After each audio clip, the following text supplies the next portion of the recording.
Before we get started, move the vehicle to an area with good network coverage and with a clear view of the sky.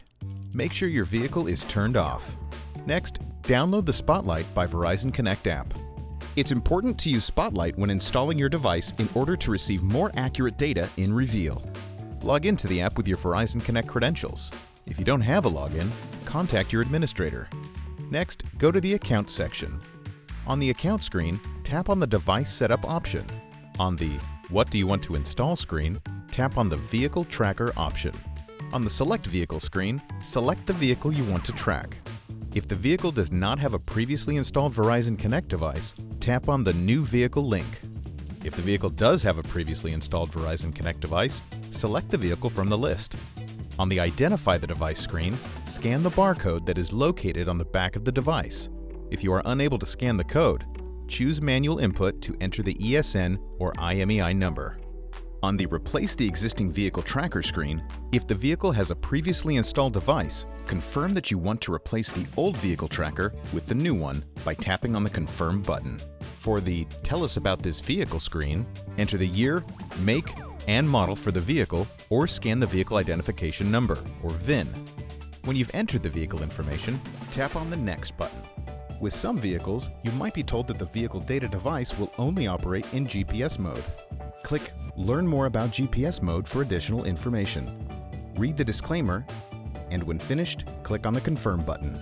On the Welcome to your new vehicle tracker screen, tap on the Get Started button. On the Select Type of Install screen, tap the Extension Cable option. If you've already installed the device with the extension cable, tap on the Skip to Connect Vehicle button. If you have not installed the device with the extension cable, tap on the Read Installation Guide button to see step-by-step instructions.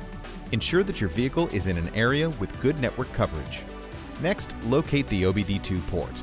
The port is usually located under the dashboard or beneath the steering wheel column on the driver's side.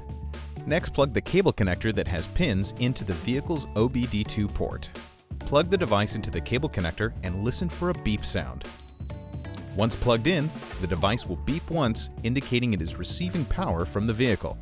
Look for a stable mounting location under the dashboard, such as a wire bundle or bracket. Avoid mounting the device directly under metal surfaces, as this can block network signal. Tidy away the cable and secure it with zip ties. Ensure the cable won't get in the driver's way. To prevent inaccurate reporting, ensure the device can't move around. Cut off any excess length if needed. Additional zip ties may be required to secure the device and cabling. If you have removed the dash panel, do not replace it until network connection is confirmed in the following steps.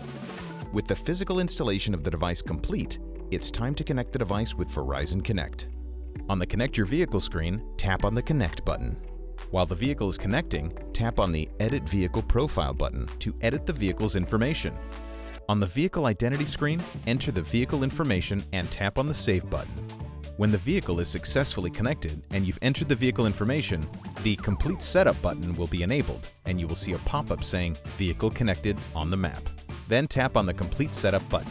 On the Congratulations screen, tap on the Close button to complete the installation.